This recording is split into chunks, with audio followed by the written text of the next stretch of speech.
আসসালামু আলাইকুম। আজকের এই ভিডিওতে দেখানো হবে কিভাবে আপনি আপনার শপিফাই স্টোরে আপনার গুগল ম্যাপ সংযুক্ত করতে পারেন খুব একটি সহজ ওয়েতে।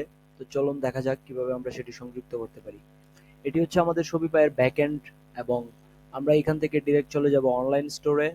অনলাইন স্টোর থেকে আমরা চলে যাব পেজে। পেজে ক্লিক করার পর আমরা অনেকগুলো পেজ দেখতে পাবো, অ্যাবাউট আস, এফএকিউএস। আমরা এখানে কোথাও যাব না, আমরা যাব হচ্ছে কন্ট্যাক্ট আসে। কন্ট্যাক্ট আসে ক্লিক করার পর আমরা এটা দেখতে পাবো। তো এটা হচ্ছে আমাদের কন্ট্যাক্ট আসের ইনফরমেশনগুলো, যেমন সাপোর্ট, ফোন, ইমেল, অ্যাড্রেস। তো আমরা হচ্ছে এখন এই অ্যাড্রেসটাকে কপি করব। অ্যাড্রেসটাকে কপি করার পর আমরা জাস্ট আলাদা একটি ট্যাব ওপেন করে এখানে সার্চ করব। সার্চ করার পর আমরা ম্যাপে ক্লিক করে ম্যাপে চলে যাব।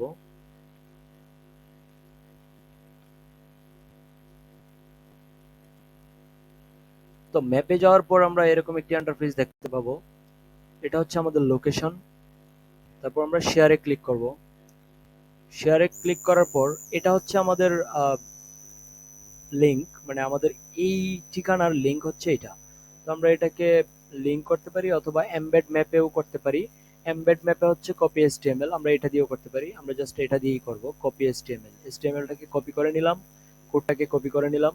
কপি করে জাস্ট এইখানে দেখুন শো এসটিএমএল আছে, এখানে জাস্ট আমরা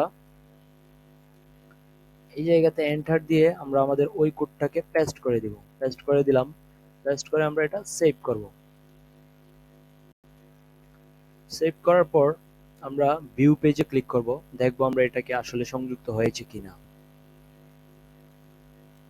তো এই যে দেখুন আমাদের ম্যাপটা কিন্তু এখানে চলে আসছে। এখানে ডিরেকশন এভাবে সহ গুগল ডাটা লেয়ার সহ সব সুন্দরভাবে চলে আসছে। তো এভাবে আমরা প্রত্যেকটি জায়গায় চাইলে কন্ট্যাক্ট আস এর প্রত্যেকটা জায়গায় চাইলে এই ম্যাপটা সংযুক্ত করতে